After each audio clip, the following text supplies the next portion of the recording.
Welcome. I said we can start any moment now. I cannot believe you talked over Welcome me to the Barrel Vision podcast. with. I'm not going to say with your host anymore. That's it. I'm pushing that out. I felt like we could have come up with a good tradition there where we say something really stupid like with your host, Barrel Vision, but not explain the fact that it's two separate people. It's just Barrel Vision. Yeah. And not to mention, I feel like Barrel Vision should be assumed, considering that's the name of the podcast. But yeah, welcome. Happy Friday. We are here. Back after a long week at work in the mines. Yeah, we've we slayed a couple beasts. We've tamed. I haven't actually tamed any beasts. I don't really like Beast Tamer. Beastmaster rather. But yeah, we've had an actual amount of time to gain an actual opinion on the new update. So I guess yes, they call these second impressions. I think is the term. I was about to say that last one was the first impressions. This is our second ones, but this is also going to be the first time we're actually going to say our opinions on the secondary weapons and the new seasonal event. And I guess if we have time and want to, we'll elaborate further on other ones as well. I highly doubt it. I feel like we're going to get quite into it with the weapons. Probably, yeah. Weapons. Well, not speaking of which, in that vein, I think we should actually not start with the weapons. Yeah, and start talking about this event that you hate. Well, that's spoilers. But he hates it. He hates it. The rival signal event. He hates it. Right. I feel like I'm gonna just put down my opinions, and I'm just gonna say everything that's in my chest currently, and then you can talk. Right. So I don't think anyone actually likes this new event, really. Like, I think people, it's not anyone's cuppa. It's no one's too fond of it. It seems, at least people are complaining about it, and I would like to separate myself. I would like to separate myself from the herd, sheepingly hating this new event, by elaborating with the fact that I hate this new game mode because I suck at it. That I am open enough to admit that the only reason why I despise this event so much is because I cannot for the life of me do any of it. It is all impossible, and it can all go to hell. I think the hacking was tolerable when it was optional, right? Like, you don't have to hack the drone. You kind of should, but it's fine, and that hacking is actually alright. But the new hacking for this new things can go suck a fat one. I hate every moment of doing it, and with the new timer on it, it's just not happening. It's just, I can't actually do it, which is annoying because I want the data cells, because surprisingly enough I want to complete the season pass and get scripts, but I can't because I just can't do it. I just can't hack. I just shit at timing, and so it just sucks. And that is what is on my chest, and those are my first and probably, well, those are my first impressions. My second impressions, which is the second time I did it, I had Harry on my team, which was nice, because Harry here is good at it. How do I represent a smile in audio form? It's like, I got it, it's like... Yeah, I think that portrays it. That's sort of the sound I imagine Jim Carrey's face would make when he's contorting his facial structure to make Grinch faces and whatnot. Yeah, but I'm not sure how good you are normally, because I just did one like 10 minutes ago. It was one of the easiest things I've ever done. I was playing on my own on Hazard 5, and I found that for solo these are way better, because this isn't black and white for me. I like it, but I have a fair few criticisms of it at the same time. It's so much easier on solo because, well, on solo and with 2 players, you only have to hack 3 nodes. If you're playing with 3 or 4 players, you have to hack 5. But only one can be hacked at a time. So increasing the amount to me doesn't make sense at all. It's sort of, it's just like there's just more enemies, and for some reason, even if you're really good at killing, it feels like you can't play defense for another dwarf. I feel like it's something that's never really actually been possible. You just can't keep other people safe unless you're a gunner. Obviously, you can keep Doretta safe if you feel up to it. I don't want to do one of these on an escort duty though. I haven't done a rival presence escort duty though. I never want to, but we should. We did. We have. I really don't think we have. There was a signal event though. I think we might have been doing that. No. We had a escort duty, which admittedly I'm not 100% if it was a rival presence, but there was a nemesis at the end in the armor room. Yeah, it wasn't rival presence though. No, wasn't it? No, because well. you heard the nemesis and I was like, oh, it's a nemesis. And I took note of the fact that it specifically wasn't a rival presence mission. Back to the event itself. I like the hacking, this new hacking mini game, but I actually think it's not that well done because it's slightly janky. It's like I always feel like I have to click before the thing gets to the wires or whatever. It feels like you always have to be slightly ahead of it, and it doesn't quite feel right. But I think mechanically it's actually it's perfectly fine. I actually prefer it. If it felt smooth, I think I'd prefer it to hacking the patrol bots, to be honest. Although in no case are all of the wires used. I don't know if you've noticed this. It's just like the red, green, and blue one, I think, and then it's just the red and blue one for the three wires for the turret controller. Oh, I think I've seen the yellow as well, but there's more There's a yellow one, yeah. Except that I didn't, because it was yellow. I didn't notice that was even a wire that I had to cut. Like I'd cut the 2 wires, and it was like continue. I'm like, what do you mean continue? I'm done. And then it like failed. I'm like, what? Wow, silly you. And I think sometimes the placement of the nodes combined with the timer doesn't work because it can be too far away for you to get there in a reasonable amount of time, and I'll just find myself just leaving it and wait for it to reset to a closer node. But in terms of the good things about it, I haven't found enemy spawns to be overwhelming on these events at all. Didn't seem it. No, which is good because I originally thought it feels like one where there shouldn't be any, but I feel like if there wasn't any, you could breeze through it so easily, unless you're someone who just can't do the hacking. Yeah. Like you. Yeah. And I like the fact that it actually requires a level of preparation, almost a forced level of preparation. I don't like the fact that, well, no, it's not that I don't like that you don't always have to prepare. But I appreciate the fact that this sort of makes you, if there's nodes in difficult to reach spots, it's sort of like, okay, we need to make sure we have a way of getting up there. I like stuff like that, and I like the unpredictability of it. And I don't think terrain generation has messed it up before. I feel like it's been just fine because I like the aspect of working around that, and I think one of my ears just popped. It's ringing. I do like that it's an event that, like, because normally with the events it kind of carves out an area. Not like all of them, but there are like different types. Like machine events, they carve out an area. I think the data deposit kind of carves out an area for itself. There's like a the data deposit definitely does. Yeah, and then some enemies that they're kind of moving, like the prospector. But then there's some that like mold to the terrain, like the Corlock, and now this event, which I think are some of the cooler ones. They kind of mix into the, the generation of the cave varies on the difficulty of the actual thing, which can make a Corlock from being a very easy task to an impossibility. Well, it can mess up. It can mess with Corlocks quite a bit because it can just be unfair sometimes. But I would say to sort of place this somewhere out of the seasonal events, the data deposit is my least favourite.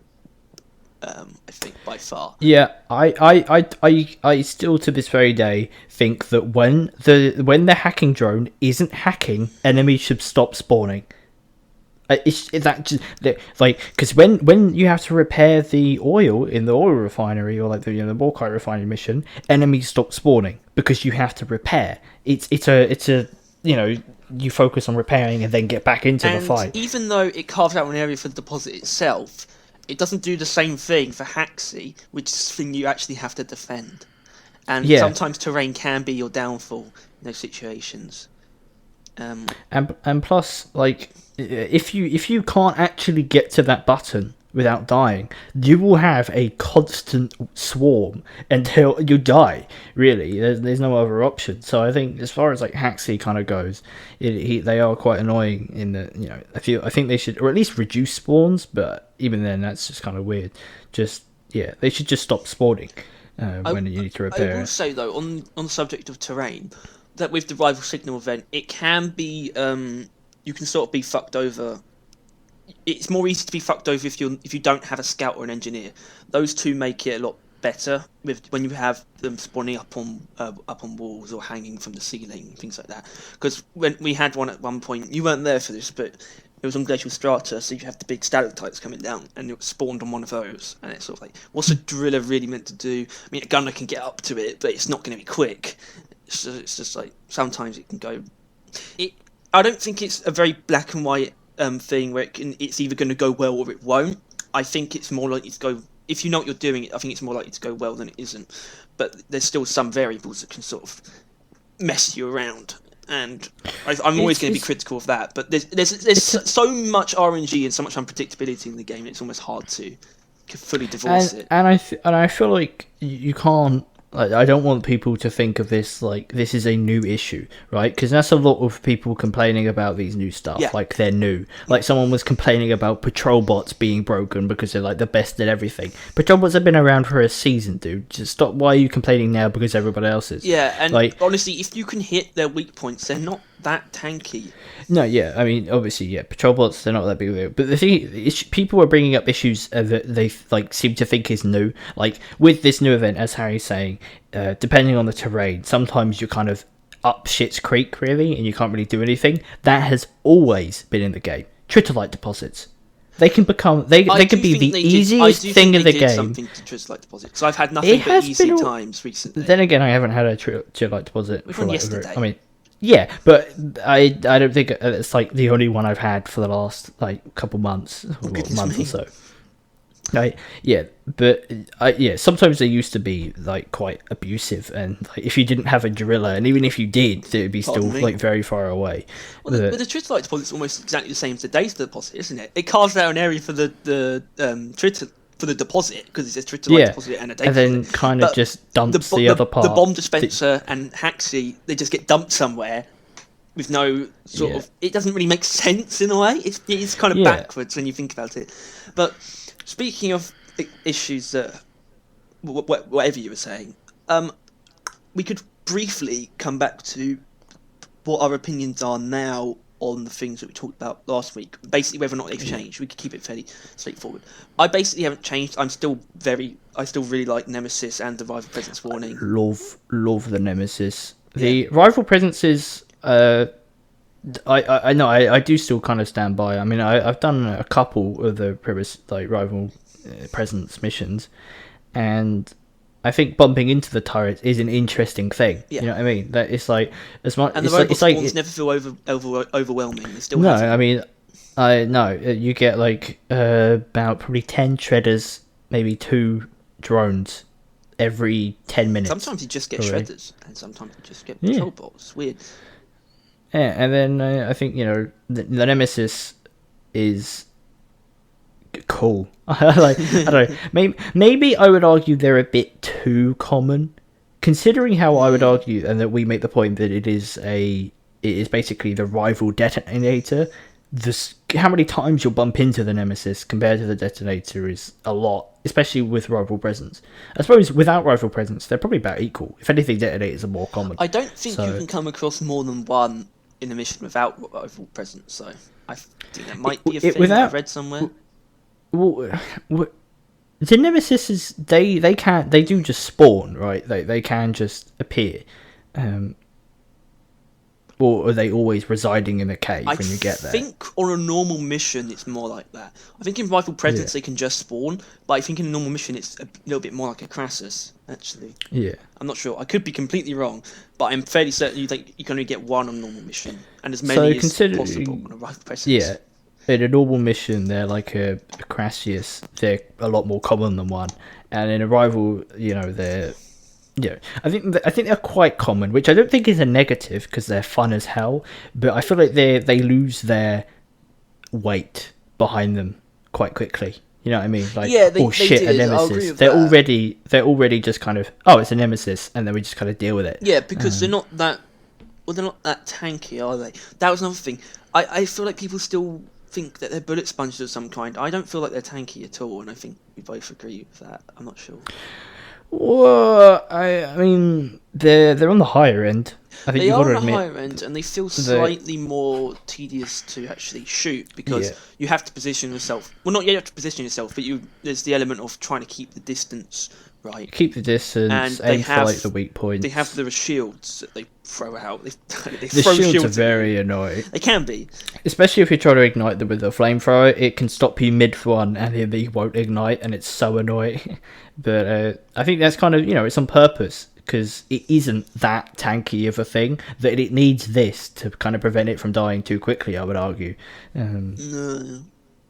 I'd say it is. It's like, we sort of just called it the rival detonator, and I do think it is that in terms of its hierarchy within the enemy. You get close, you die. But it is, when it dies, it explodes the nearby area. I think that alone. Well, in essence, it is the rival equivalent of a detonator, but it's slightly less. No, I think it's quite a bit less tanky actually. I think it is more frail, but it's also more mobile, and its lethal range is higher. It has longer range with its shields that it shoots out, I and think, the arms itself have longer range than the detonator blast. Yeah, but it also has like weak areas where it can't quite grab you and stuff like that you aren't inherently dead if you're close range. I think they're not like equals, right? They're not equals, because we would argue that the patrol bots are the Praetorians of I would at least, of the rivals. Yeah, it's like it goes swarm of Praetorian then detonator. You miss out on quite a few things there. Yeah, and like because they're the kind of like powerhouses, or like they fill that area. Like patrol bots aren't inherently tanky, but they're not exactly easy to kill either. You know what I mean? Which I think would describe a Praetorian, and they're also quite damaging if you let them, but can also not be that big of an issue. If you want, you could put the other rival stuff. You could try and match them up with other enemies. Like I'd say maybe the repulsor turrets are guards, and the burst turrets are slashers, and the sniper turrets are acid spitters. Sniper turrets, acid spitters, yeah. The prospector is a hoarder, I guess. Yeah. So I mean, or a warden. I guess it is a warden because it has a shield and it's passive. Summons. Well, it's not passive, but it doesn't attack you.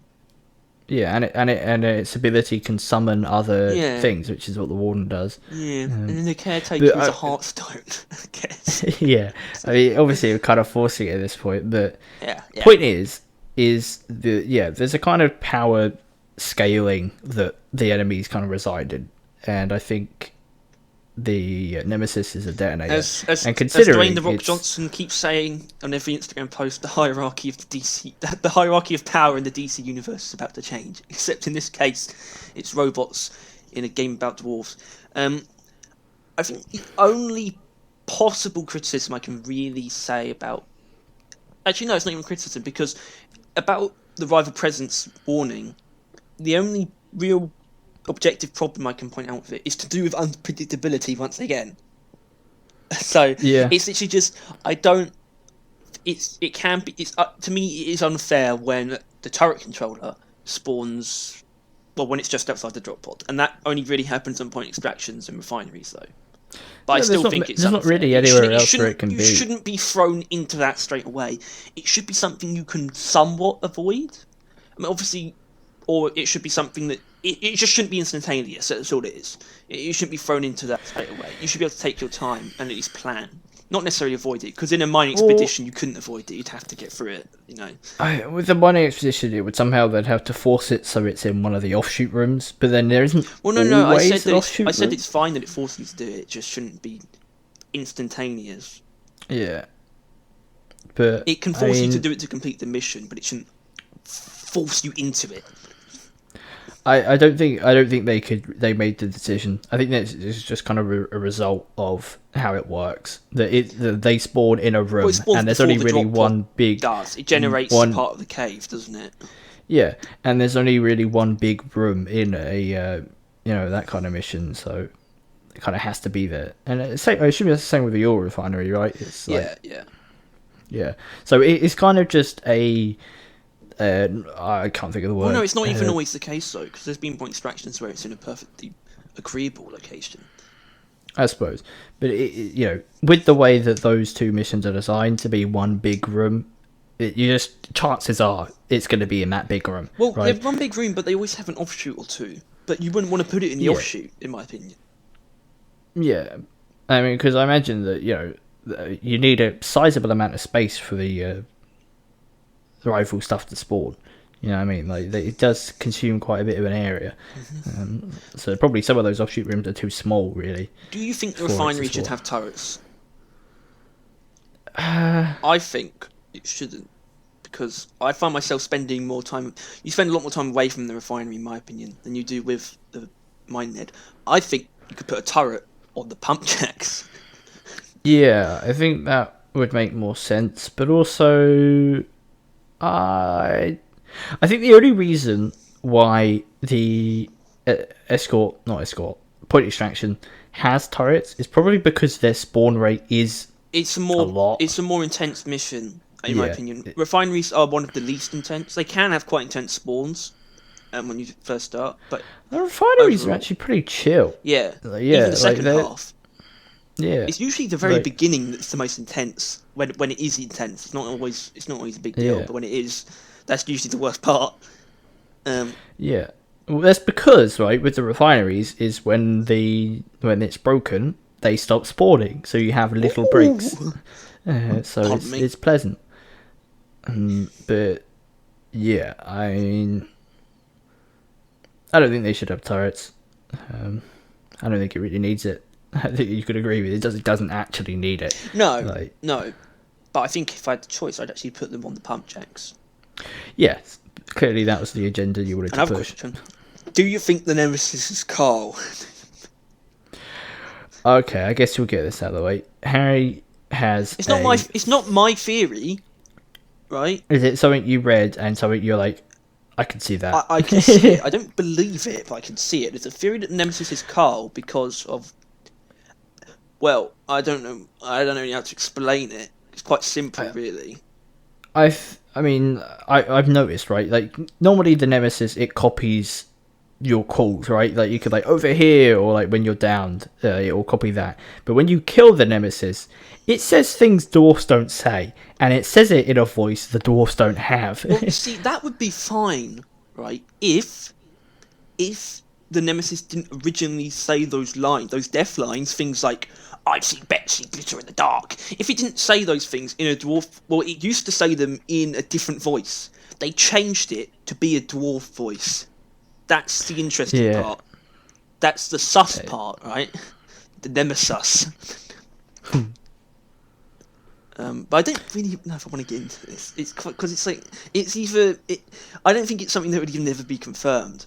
And what does it even mean, the Nemesis is Carl? What that actually means is that the rivals are run by an AI or are run by Carl, who's put his AI inside. Or the AI have taken Carl or something like that. But it's just, we're not even going to get into that because we're not doing Rivals next season. Unless next season is Carl's Return or some shit. It's just So it's going to be put to the wayside anyway. I would love it to be true though, and we just never get the answers. I'd love that. Yeah, I feel like their whole plan of drip feeding light lore is is nice, but eventually you're gonna need a bit more than a drip, especially now that they're adding. They don't really have the capacity to deliver a narrative in a way that works with the gameplay. unless they did just want to create a campaign, but I don't want them to do that. And I also don't want them to ham-fist cinematics in between, like, stupid seasonal events. I accidentally just insulted Halo Infinite, by the way. Maybe, I don't know, maybe Carl becomes, like, your seasonal manager or something. Like, he comes back from the rivals and he's like, he heads the seasons, basically. Like, instead of it just being from management, like, Carl himself takes command and stuff like that. Of like, yeah, while I was exploring, I noticed... know who management are, really. We speak to Mission Control. It's the only other person. We don't know if management are... We can assume they're humans, but what if it's rivals? Okay, let's not get into that. We've got other things to discuss. It's just a silly theory, right? Because we're actually at a good point, I think, to switch to the second half of this charade. Which should have been the bigger half, and I guess it is. But it will we spent a lot longer talking about this than I thought we would. I've bought some new weapons. All right, I guess we'll go through. All right, what weapon would you say you've used the least? The crossbow. I think I've got to agree with you on this. Actually, no. At this point in time, I think forgot. Probably. I guess I didn't use the crossbow the least. No. I know. I did. Yes. I would have said crossbow, but I realised that I've actually used the shard diffractor very little, which is just a coincidence of just me not using. No, I suppose, but. Yeah, until very recently, that would have the crossbow would have been bottom, but I used it somewhat recently, quite a lot. We'll start with crossbow though. All right. Because I mean that was the first thing we got on the trailer. We should do it that way. You know, crossbow was released first or teased first. Crossbow, coil gun. Was it? It was coil gun was second. Yeah, coil gun. Coil gun. Yeah, wave cooker. Shard diffractor. All right. Should probably stop doing that voice. Definitely. Okay. Alright. Crossbow. Alright, you probably have a lot more of a substantial opinion than I do, so I'm going to go first, so that you can... I think does this apply to all of the weapons, though? Probably. I think it does. Alright, go ahead. Yeah. Alright. I have used not a lot of what the crossbow has to offer, especially the main bolts of the crossbow.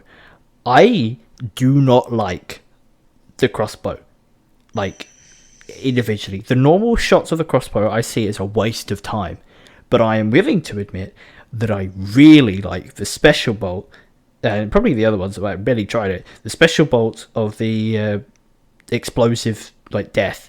I really like the explosive death crossbow thing. I haven't even got the overclock that makes it better, but it already is really nice, and I just love using it.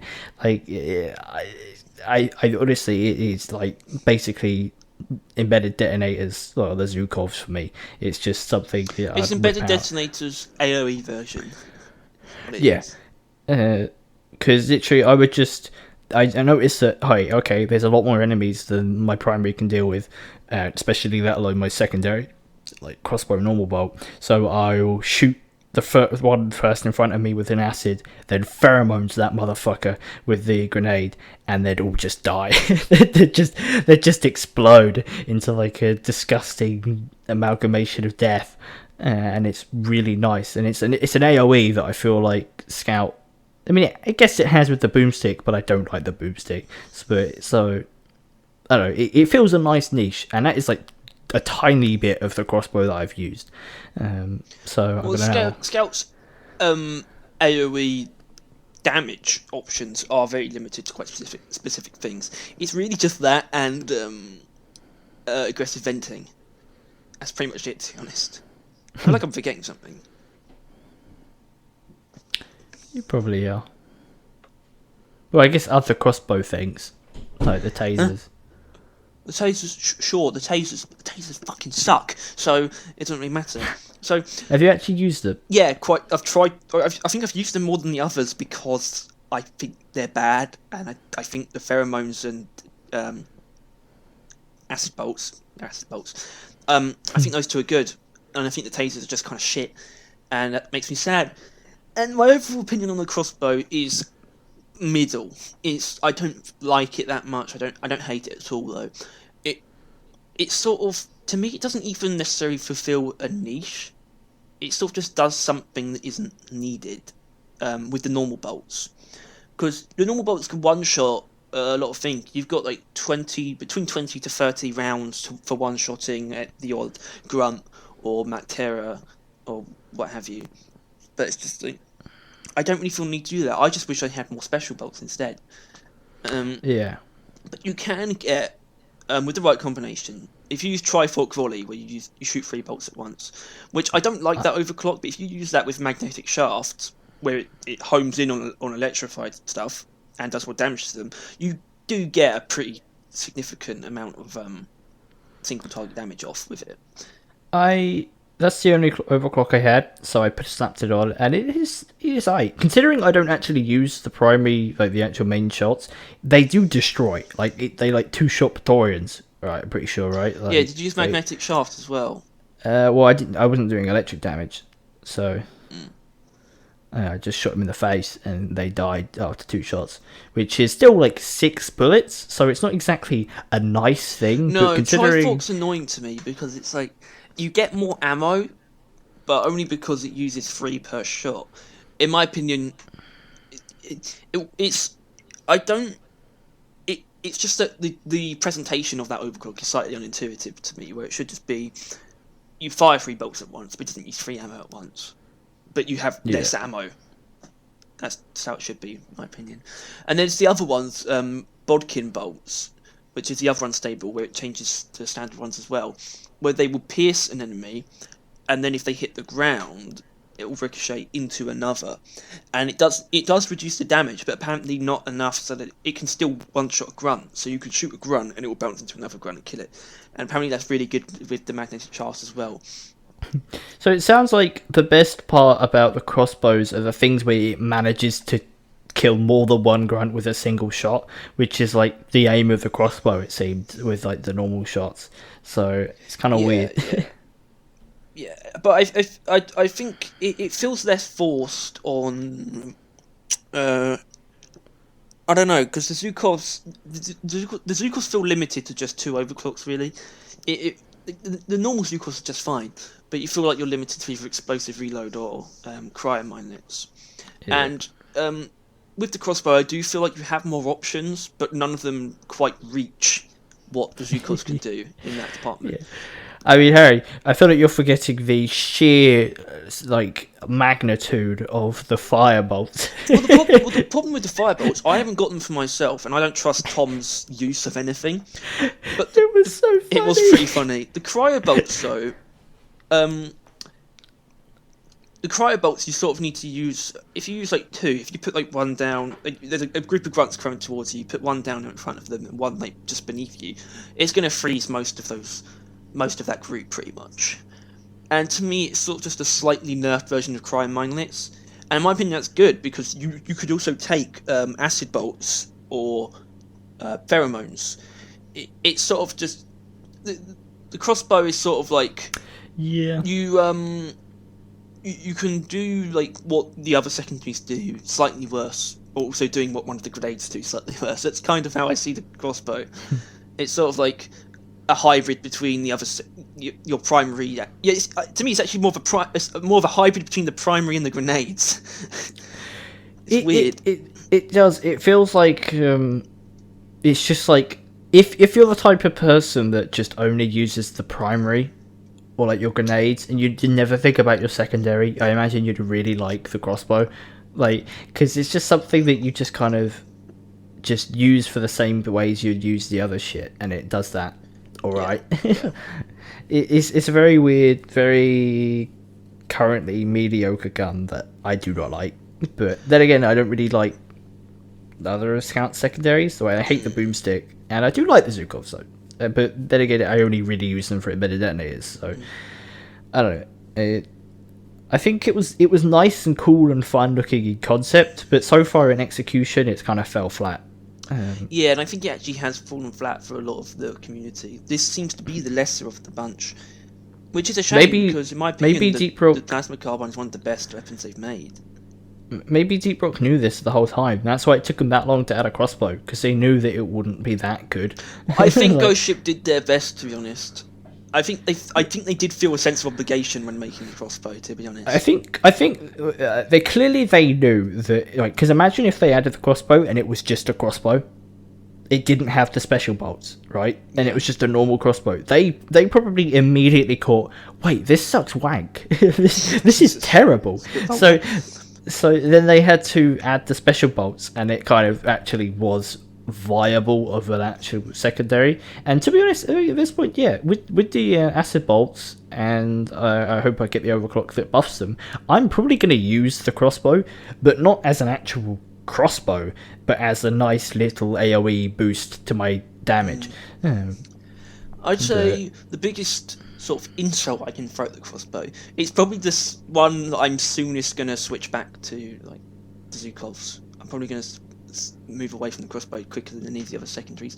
But I also feel kind of bad because I haven't used Banshee Module yet, which seems to me like one of the best things for the standard bolts. Yeah, I mean, I've accidentally used it, and it does seem like it could be nice to have as like a thing. Like, you know, you shoot the floor with the bolt, and everyone fucks off, and you can pick it back up.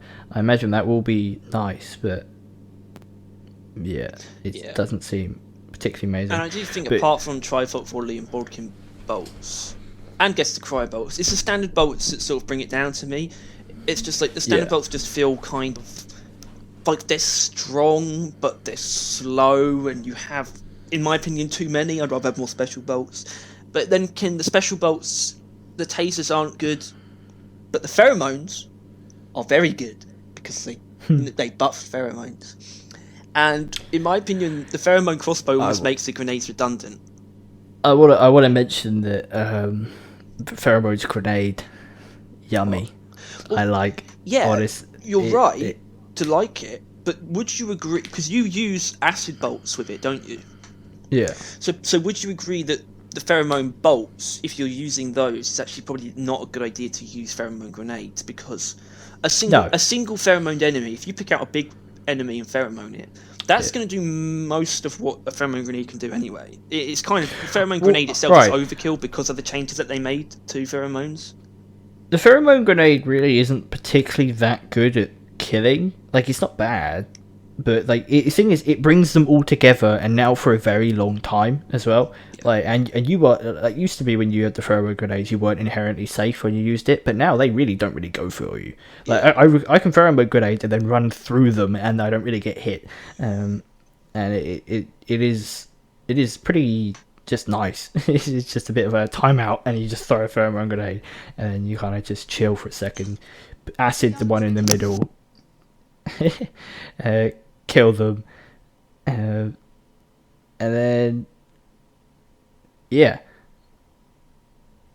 I think that is about as much as we could come up with a crossbow, considering it's one of the more... Pardon lateral interruption. Did you hear that?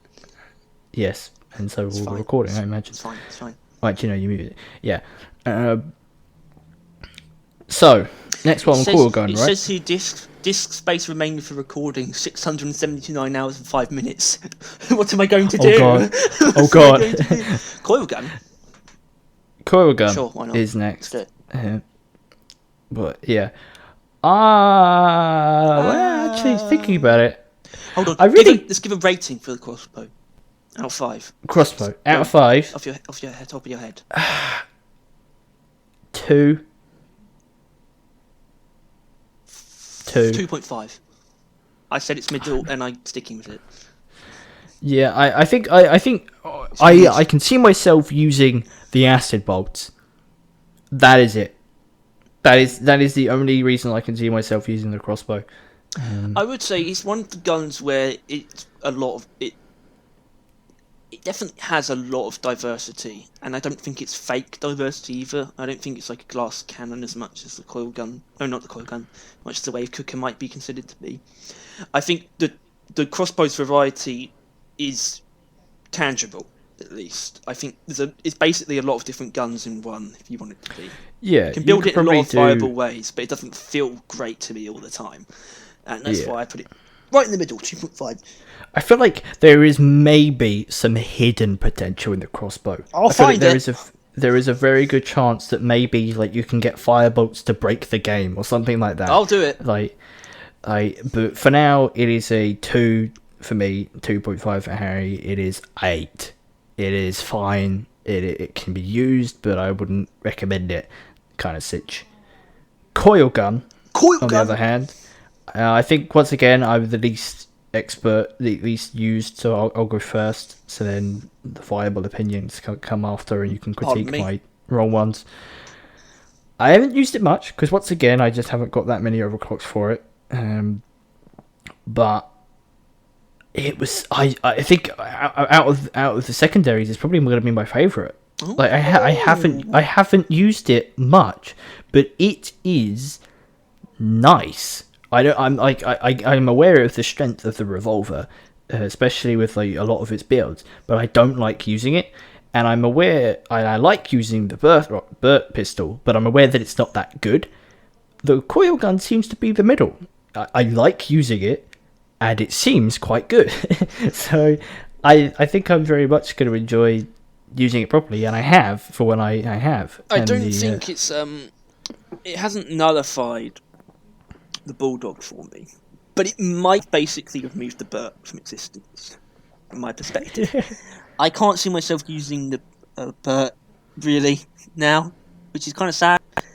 It's a very like snappy little reliable pistol, but it doesn't have anything going for it apart from like you can get an incredibly high amount of DPS, but you can do that with your primaries.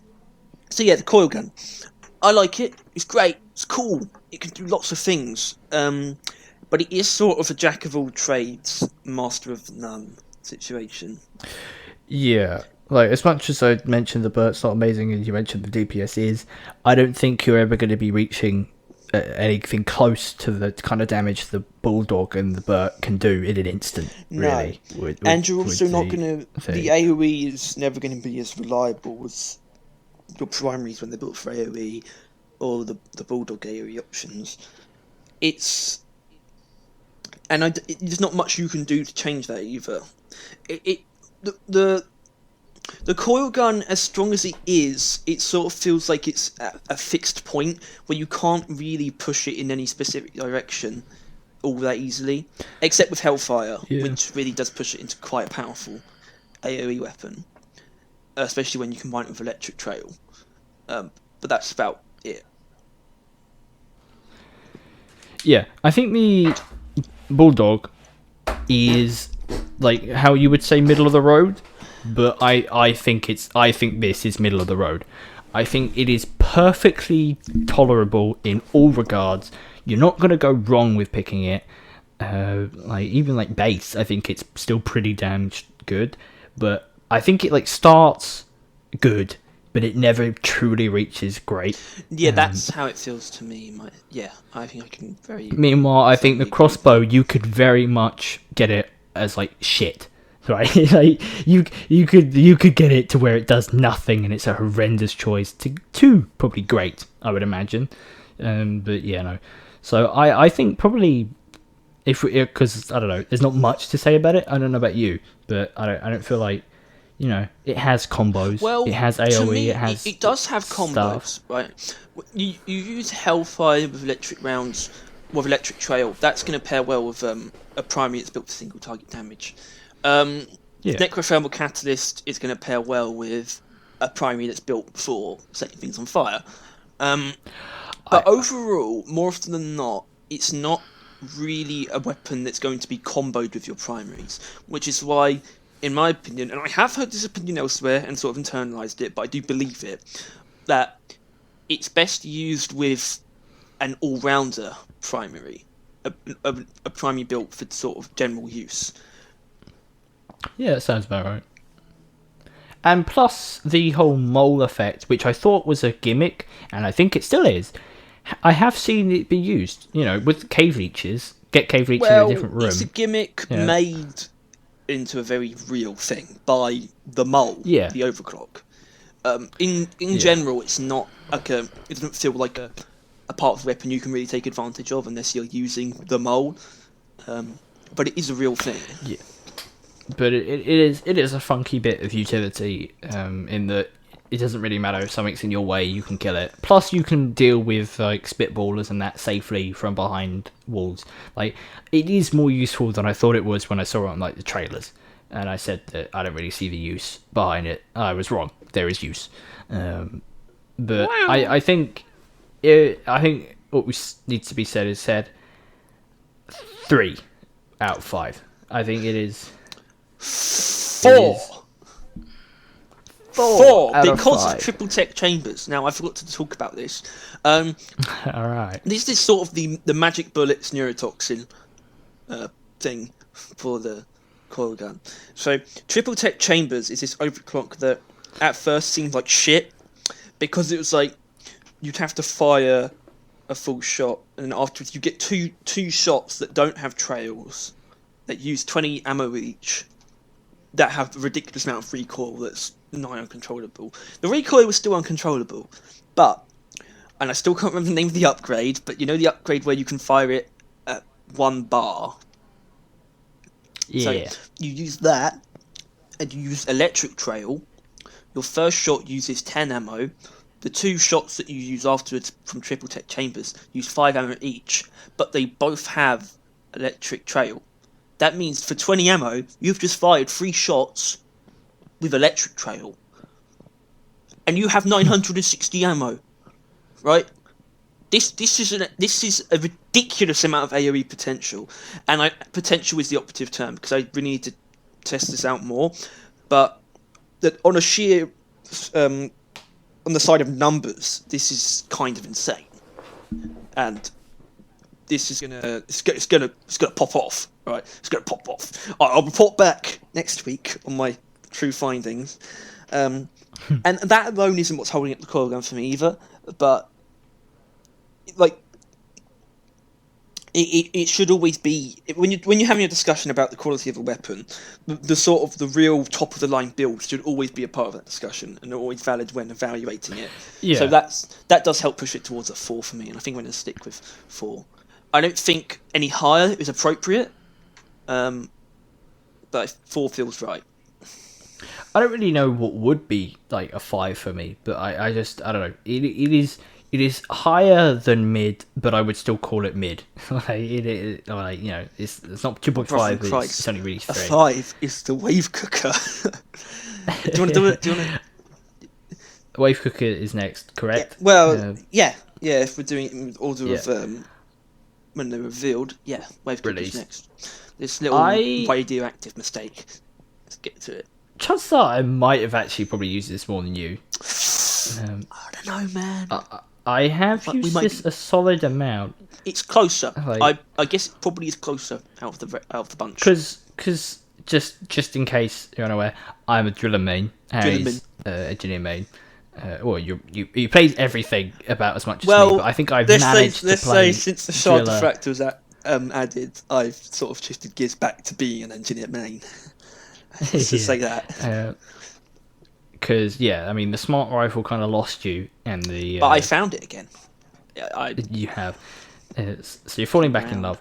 But I, as a driller main, I see the wave cooker for what it is, as in it's a thermal, temperature shock god.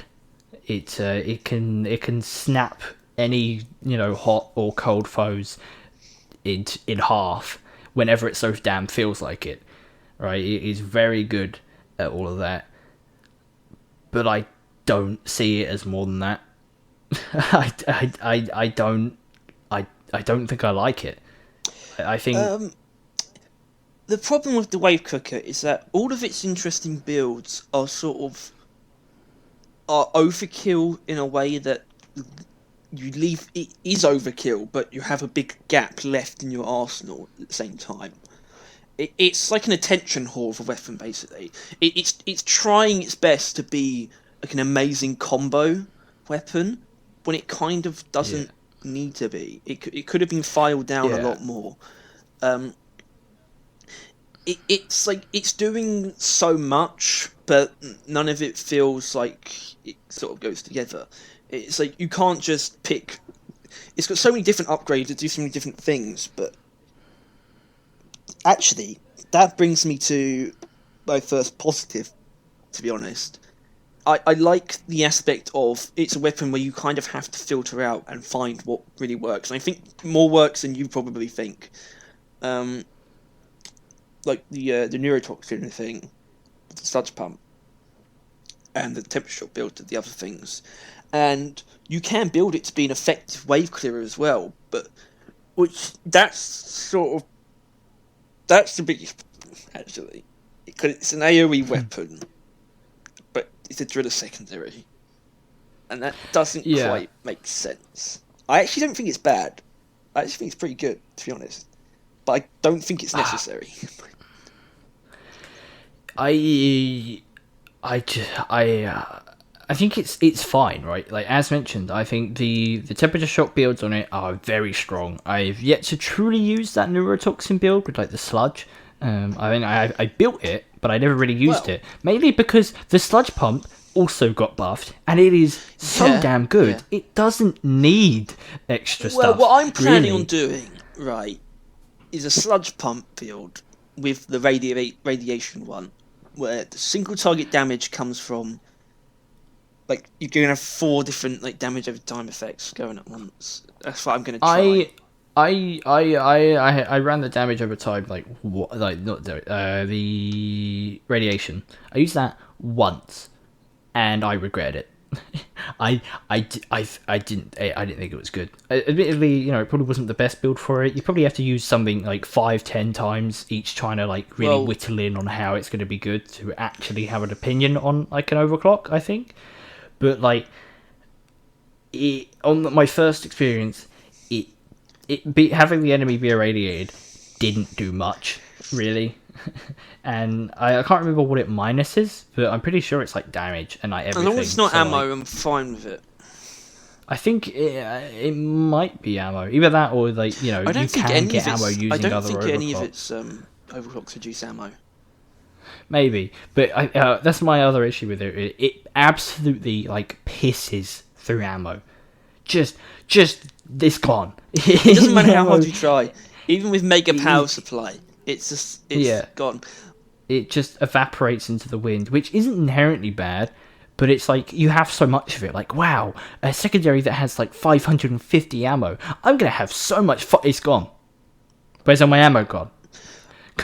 I don't think this is the weapon's biggest flaw, but I think it's the biggest obstacle for people trying to get to know it. Because what I respect about the Wave Cooker is that it's not immediately the best thing in the world. I like the fact that you sort of have to pick out the right things and find out what works, and those things really can work. And you have to kind of incorporate it with the primary and that. Its ammo economy is so bad that it doesn't feel good to try and find those things that work. But then people would become...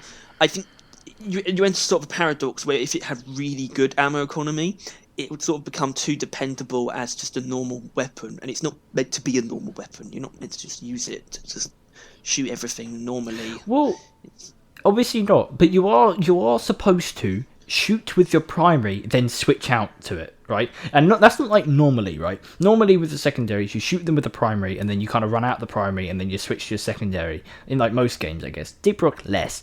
But like with that, you apply the status effect with the primary, and then you immediately switch it out. That's how you use the Wave Cooker. You were probably going to be shooting the Wave Cooker more than your primaries until it eventually runs out. That's how it works. Which isn't inherently bad, but it kind of feels awkward considering his primaries, they do an alright job as is. The sludge pump melts. They just, especially it used to be fine, and then they buffed it, which is shocker. And now, anything that touches it just kind of melts, evaporates into the air. The flamethrower I've fallen back in love with recently.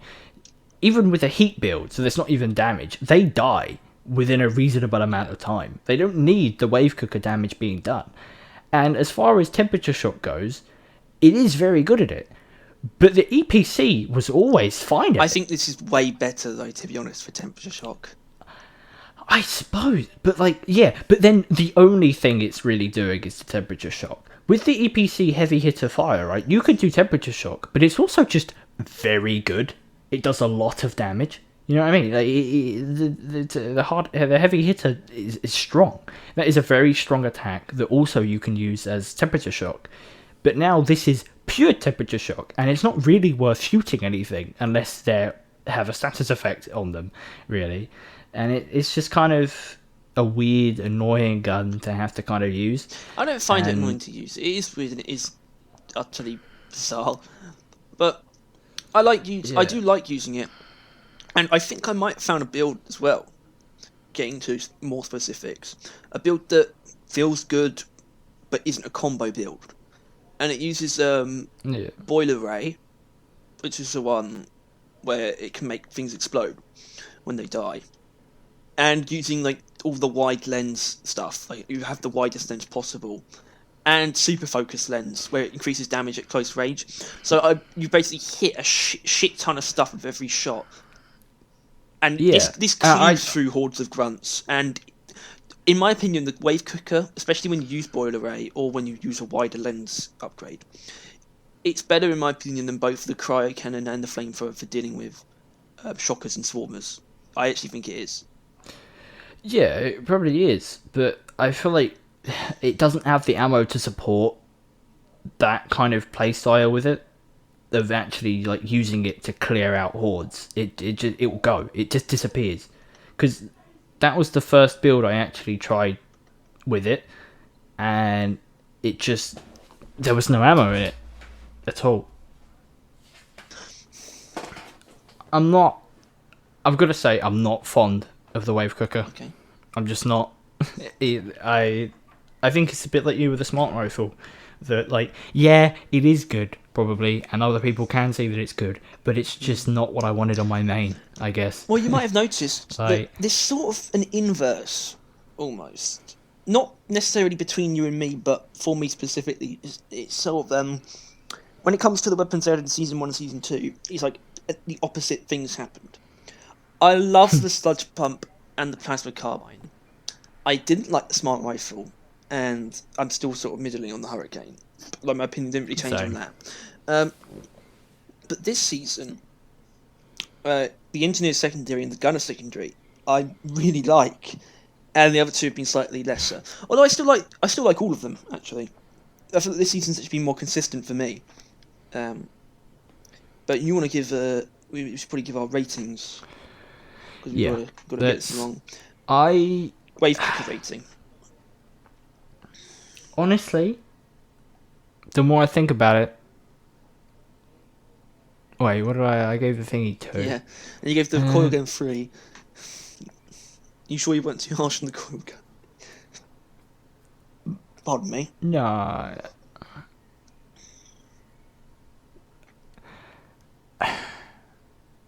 I don't want to say 1, so I'm not, but I am going to put it at 1.5. Fucking hell, man.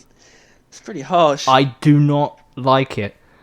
I get so much more satisfaction and so much more I feel so much better with using the crossbow acid bolt than anything that the wave cooker has done for me so far. I'm gonna give it a 3.5. I think it's got a lot of potential and a lot of interesting builds.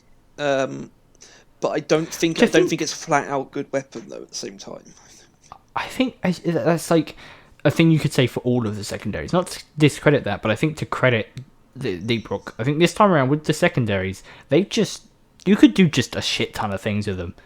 You can none of them are like the Burt, where it's just a thing.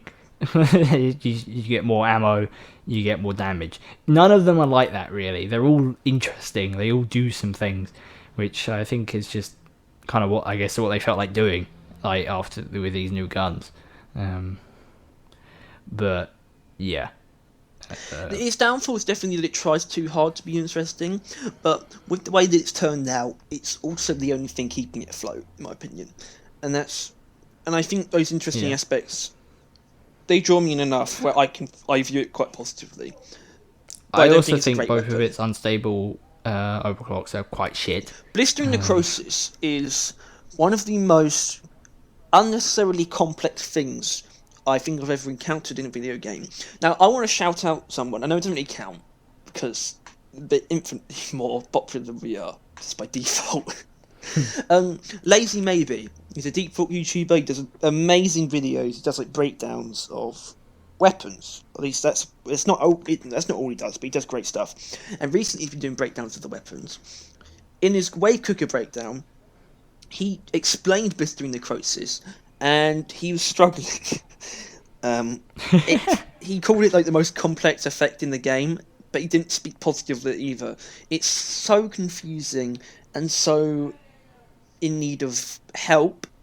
I don't even see myself trying blistering necrosis, to be honest. But I will try gamma radiation, whatever it's called. Yeah, I mean, I tried it for like a second because it was like my damage You can build, pop and I them thought with the the slice wave pump. cooker. You know that, right? Right. Well, I didn't know you could pop. I you know you That's could the pop main them, point, but because it's they're not just- actually weak points. This is where it gets complex. They're not actually. It doesn't benefit. Yeah. Don't actually get weak point bonuses from it. It is so stupid. They're also like good fucking hitting them, right? Like on purpose. Well, that's why the wave cooker Like, itself is probably the best thing for hitting them. yeah, even that one, it's Thunderhead. It's just the AOE. Like you're gonna be hitting them, and even then, it's a waste on a grunt. You don't need that kind of damage on a grunt. No. So yeah, I don't know. It is. I think the low rating I gave the Wave Cooker is just because I had high hopes for it, and it has disappointed me. So it's more feelings. Well, than, I did have high hopes, but they sort of dropped off just before release for me. I sort of came to a realization, hold on, this is too good to be true. Yeah, that's basically how it went.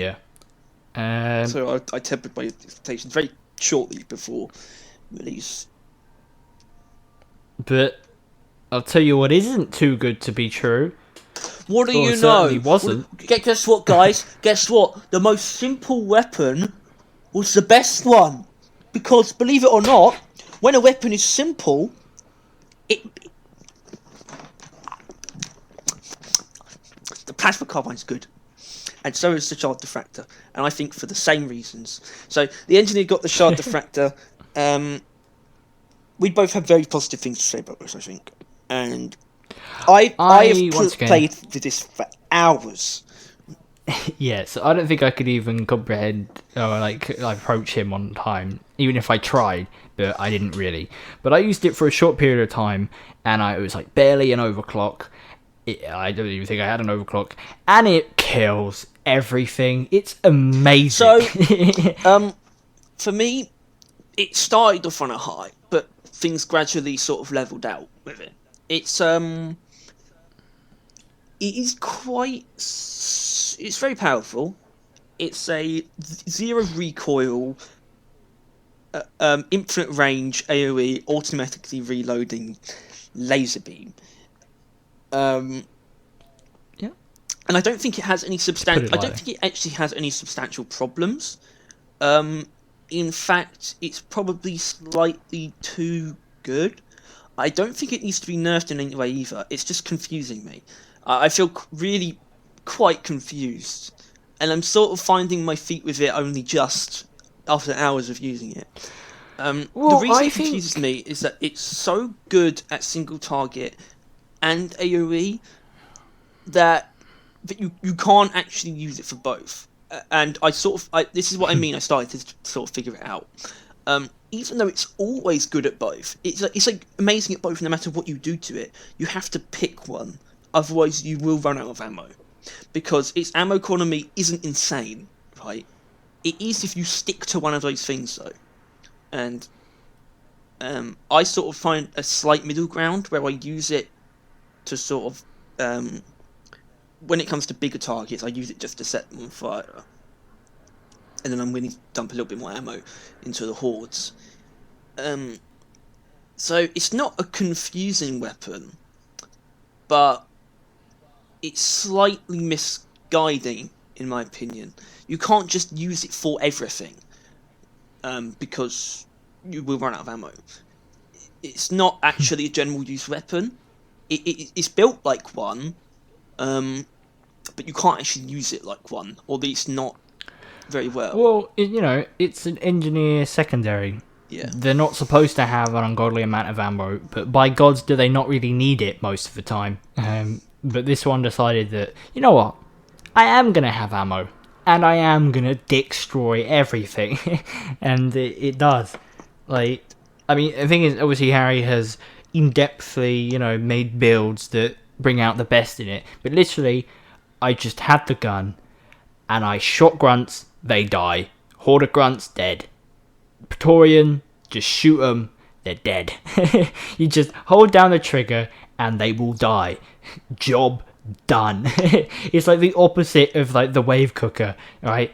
Like the wave cooker, you got the blistering necrosis, you got all these little different special ways to kill things. The laser beam, you just shoot them, and they will die. Via any of the things you do to them, area, direct, fire, like they'll die. They're gonna die. They're dead even already. They're already dead.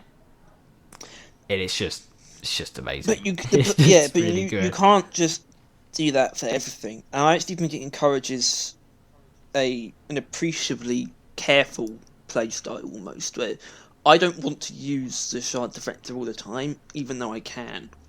And because when you run out of it and you realise how the engineer primaries are fine, but they don't hold a candle to the actual strength of the shard deflector.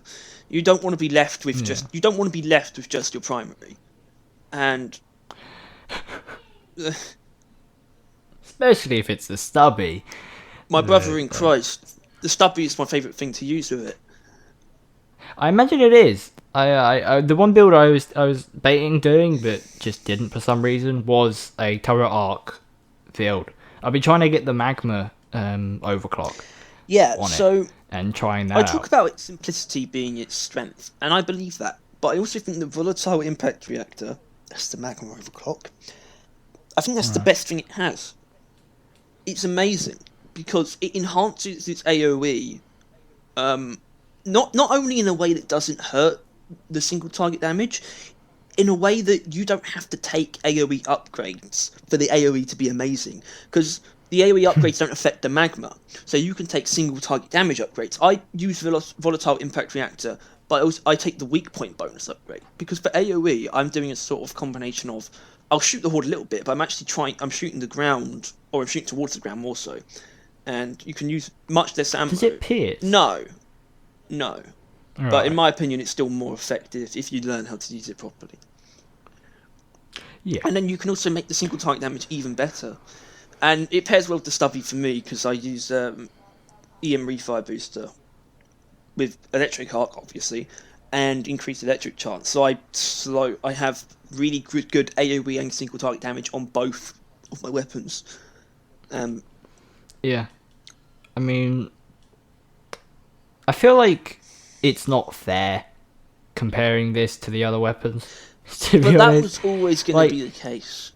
But yeah, but engineer secondaries are always more powerful than the other I don't think ones. it would have been the case if it was slightly more in line with the engineer secondaries in terms of ammo, because it's not out of place to me as an engineer secondary, but when you really look at it, it's more like a cross between a gunner and a driller primary, is really what it is. Yeah. And that's just how engineer. But Once again, fire. Another fire weapon, straight up. Well, I'm gonna have to okay. delete the video. No, we got to be fair to it. It's the only other fire weapon, which is weird. Right, yeah. Though. That's the weird thing about it, because when you look at weapons that focus heavily around single status effect, you have driller's primaries, and you have the stubby, and that's kind of it, really. But the shard diffractor feels very heavily focused around fire, because it's built into the weapon itself, so it's very odd. Yeah, very odd indeed. If by default they deal an element, they are an elemental weapon. which is what like Yeah, all those ones just listed do. yeah, mate. Yeah, sure. Because a lot of other weapons can be elemental, obviously, but not all of them just are. But it's kind of whack that got 2 fire ones of that, let alone all the other weapons that can have fire. It's just could have picked radiation, could have been a new status effect called like Omeran status effect. But no, that's fine. Well, Still fire. On that, I don't think the shard deflector would work well with a status effect that is instantly applied. That's why I think fire works with it. Because you can set things on fire very quickly if you take the heat upgrade. But you have to focus on something to set it on fire. You can't just spray a horde and they're all suddenly on fire. And you can't just tap an enemy with it and it's instantly on fire. And so it's a brood nexus. Which is the same for the Which is flamethrower, why fire, taking the existing status effects, it's the one that suits it best. Yeah. Thank you. Yeah. It's overclocks are generally pretty good. You can't do much insane stuff with it, and even then, the unstables, they are quite extreme, but I don't think the unstables are actually all that great. The shard deflector. It's a weapon you're going to find more success in using it in a fairly simple manner, with the exception of Volatile Impact Reactor, which I think is just all around fantastic. Because Overdrive Booster, which is one of the unstables, is overkill. It basically takes one of my problems with the Wave Cooker and puts it on the shard deflector, and that's scary. It makes it overkill in a way where you feel like there's a gap. In a way that Fatboy doesn't. Because Fatboy is overkill, but not exclusively either. It's weird. Because Overdrive Booster feels really bad for taking out crowds of enemies. And the single target damage is overkill because it can destroy a Praetorian, but it also can't quite kill an Oppressor, I don't think. But then with Dreadnoughts, if you use the whole thing on a Dreadnought, a lot of it's going to go into its invulnerable stage and you'll still be shooting for a little bit, or if the twins, it will force them to heal. It's actually overkill in a way that I think negatively impacts me more often than it doesn't, which is annoying. And there's another balanced one, Feedback Loop, which increases AoE damage and range over time.